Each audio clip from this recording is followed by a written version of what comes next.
摘一朵雪蓮，前奏2個拍，得一段4個拍，跳2個方向，有一個間奏4拍。喺跳完細點喺6點即做間奏4拍，跟住 ending 亦都係喺6點做間奏4拍之後 ending。留意咧，第3次翻嚟12點，只係做3個拍之後喺12點 restart。好，而家舞蹈講解。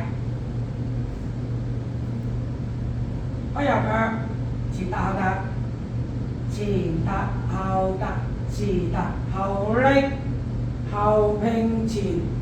落步，第一個拍，高啲下手，好啦，第2個拍，橫後前，橫後前，前踏後，踏點，踏點，第3個拍，踏拼踏拼踏拼踏，3拍步，前踏後踏，前後一拎，橫後橫前，搖擺前，拖點，息肩，咁就完成咗。4個拍，6點重做。好，而家喺6點之後咧，我做個間奏，前踏後踏拼拍拍，呢4拍之後咧就照做。